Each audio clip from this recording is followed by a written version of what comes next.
Yay! We are live. Hello, everyone. Welcome to another live workshop hosted by Mi Escuelita Online Academy. My name is Lina Munoz. I am the founder, CEO, head teacher, and lead custodian at Mi Escuelita Online Academy. Today, we're talking schedules. Schedules. What are the benefits of schedules? And how can we make a schedule that works for everyone? All right, friends, I am going to make sure that we are live in our awesome group. Where are you, group? While I do that, if you could make sure to like this video, hashtag live if you're joining us right now, or replay if you're joining us watching this video on a replay. I am making sure that, oh, let me see, where are my groups?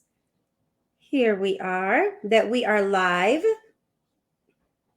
Welcome to another live group. Awesome. We are live. Excellent. I want to make sure that that everyone, that our families can find this live. All right, friends, let's get started. Again, happy Wednesday, and welcome to another live hosted by Mi Escuelita Online Academy. Let's talk schedules. So mornings can be really hectic. Our days are really hectic. And even though we are in summer, it is really important to keep a schedule because our kiddos might be on vacay, but we might not necessarily be on vacation. We might be working. What? And if we don't make a schedule for our kiddos, they will make their own schedule. And I can guarantee, at least on my kiddo schedule, it's electronics if they made their own schedule. And we all know that there's lots of benefits when it comes to creating schedules.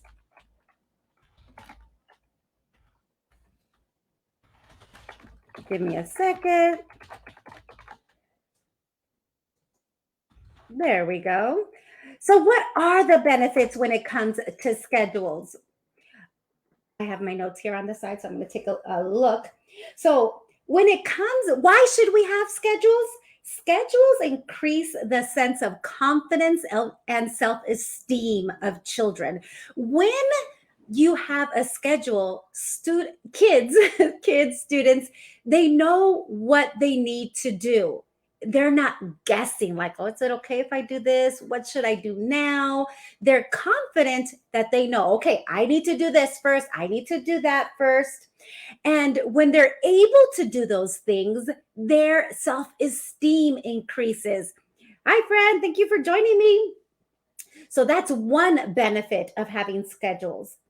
The second benefit of having a schedule is that there's a greater self-control. Okay, I'm going to tell you something. A long time ago, like a month ago, I could also be on my on my phone all day long. If I didn't have a schedule, that's what I would do. And it's the same thing for kiddos. It's hard for the temptation to be on their electronics, whether it be TV, compute, whatever electronic, is strong. It is very strong. By having a schedule, we're teaching our kids self-control, that there is a need for balance in our lives. We're teaching them that this must happen first in order to do that, whatever it might be. I know that I even do it for myself. Like, okay, I'm not going to look at Facebook until I plan for my kinder class. I'm not going to check my email until I plan for my accelerated reading program. I'm not going to look at that Facebook reel and find out what's happening with Amber Heard and Johnny Depp until I do this for my business. It's the same thing with kids. It's hard to control that urge to get on electronics or whatever it might be. And that's where schedules come in. The other benefit, the third benefit of creating schedules, is it reduces stress. As a family, we could be like this, right? We're like, you were supposed to do this. Clash. You were supposed to do that. Clash. Why are you doing that? Why are you on that? By having schedules, we reduce stress on ourselves as parents and on the kiddos because then they know what they should be doing. They can't read our minds. The fourth benefit of having a schedule is that it sets lifelong habits. When we show our children how to have a schedule, how to create a schedule, little by little, that creates a habit that they carry with them their entire life. Those are the four benefits of having a schedule. Increases self-esteem and confidence, greater self-control and balance in their lives, reduces stress, and sets lifelong habits. So now let's talk about how do you make a schedule? So when it comes to creating a schedule, here's a first thing that's recommended, which I thought was actually pretty awesome. The first thing that is recommended, step 1, is to make a list of all the things you do. So as a parent, that might take a while. The first thing you want to do is make a list of everything that you do for your family. I'll read you my list. Laundry, dishes, trash, putting away the clean dishes, wiping the counters, sweeping, mopping, cooking, grocery shopping. You make a list of all the things you do. And this is an important step. You want to make a list of everything that you do. Now, once you've done that list, you're going to go to the second step. The second step, step 2, is know your audience. So what does that mean? Well, the first step was making a list of everything that you do. Now you're going to look at that list and look at your kiddos, and you're going to see what are some of the things that, some of the chores that they can do off of your list, right? You're going to say, okay, can my 3-year-old wash the dishes? Maybe with my help. What are some things that they could do on their own? You're going to know your audience. So for example, my 6-year-old, she can't make her own lunch, but she can pack her snack and grab her water for school, or if we're going somewhere. Got to know your audience. What can they do? On the list of chores, she can make her bed. Is it going to be perfect? No, and that's okay. It's a habit that we're creating. You're going to know your audience. My 13-year-old, can they do the dishes? Yes. Do they want to do the dishes? No. But can they? Yes, they can. So look at your list and think of your audience. What can they reasonably do? Is it going to be perfect? No. That's where we come in to show them how to do that. So once you've done your list and you've selected tasks or chores for your children to do, you want to go to step 3.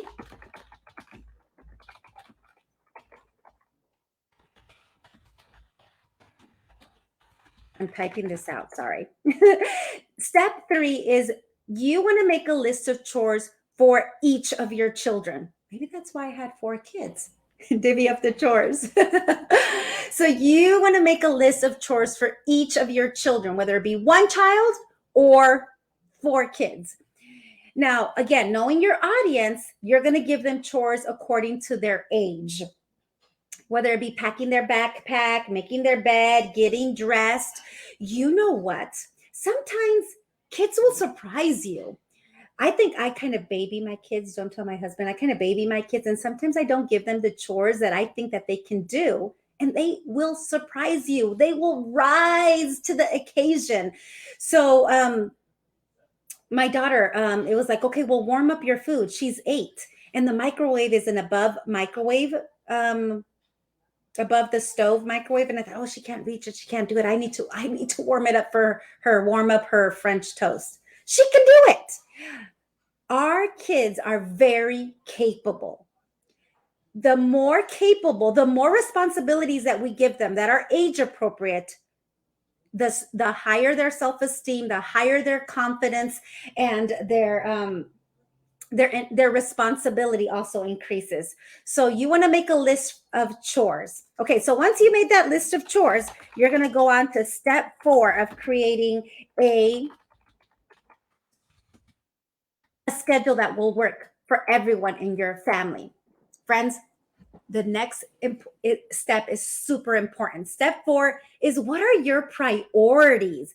Hashtag priorities, if that's something that really should be step 1. Hashtag priorities. What are your priorities?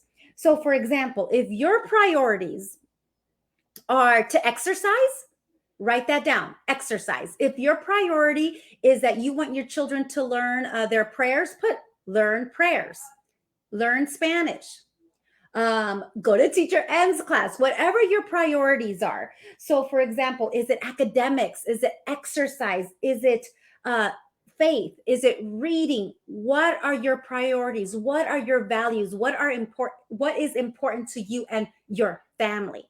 So you have a list of the chores, list of your priorities, because we need to make sure that we're including them purposefully in our schedule. All right, that's step number 4. Step number 5. Step number 5 is all about communication. Step number 5, you want to hold a family meeting.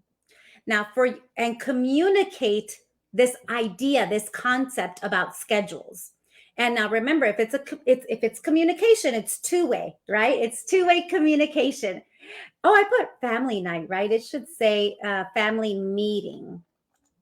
Well, I guess it could be a family night, but you're going to hold a family meeting where you're going to talk to your family about the schedule, and they're going to give input as far as what the schedule is going to look like.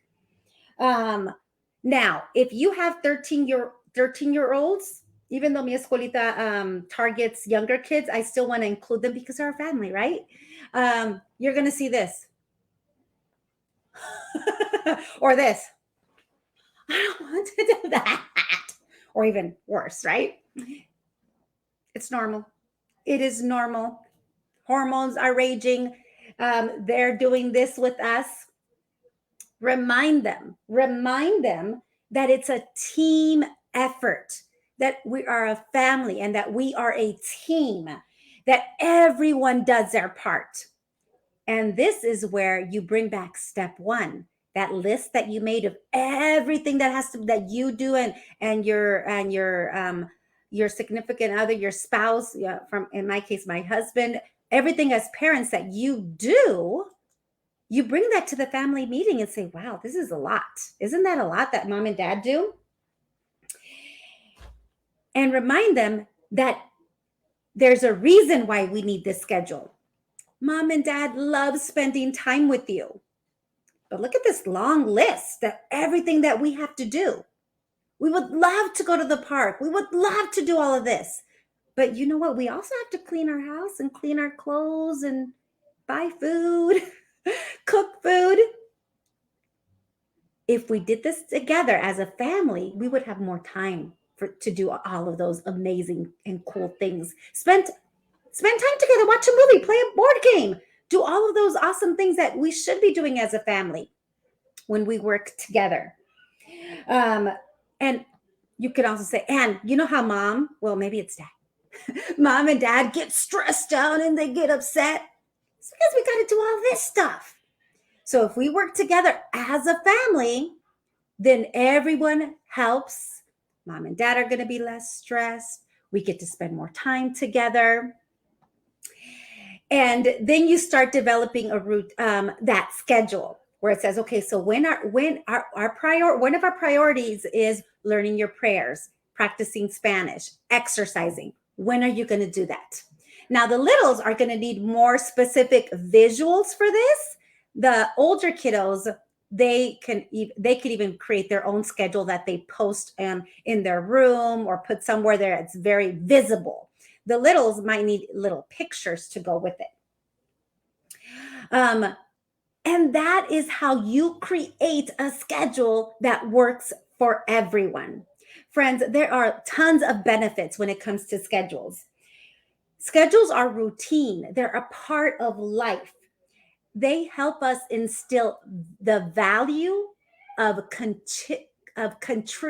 contribution to the family. Hashtag values, if that's something that is critical to your family. Hashtag values. Through schedules, we're helping to cement those values in our kids, the value of contributing to the family. We are strengthening the value of responsibility, of punctuality, like this needs to get done at a certain time. It's something that we learn. We can learn it through schedules. We're teaching our kids how to be better people by helping each other out and being there for each other. And we're equipping them for life, because the reality when it comes to life, there are certain things that must be done at a certain time. Family, friends, I hope that you were able to gain a lot of valuable strategies when it comes to creating a schedule. I'm going to zoom through these really quick. Make a list of everything that you do, that you and your spouse or you do for your family. And then, knowing your audience, make a list of chores that your children are able to do, knowing that they can and they will step up to that responsibility. Then, and most importantly, make a list of your priorities as a family: education, exercise, faith. What are your priorities? Because those need to be written down in your schedule. Hashtag priorities, friends. Next, have a family meeting. Now, that family meeting doesn't just happen once. It should happen as often as you need it to happen. Communicate the why. Why are you doing this? What's the whole purpose? Well, again, to be able to spend more time together as a family, because as a family, we work together. Everybody does their part. Just as you're a family at Mi Escuelita, we are a family. We have a schedule that we follow to be able to instill all the different skills that we're practicing in our school, like reading readiness, reading fluency, reading comprehension, math concepts for in all of our different classes. If you would like to know how Mi Escuelita Online Academy uses skills to enhance your child's learning, make sure to comment below, especially if you're ready for a free week of classes. Hashtag free week of classes. If you would like some more information how your child can join a free class at Mi Escuelita Online Academy. Wishing you a beautiful Wednesday, and I will see you here next week live at Mi Escuelita Online Academy. Have a wonderful day.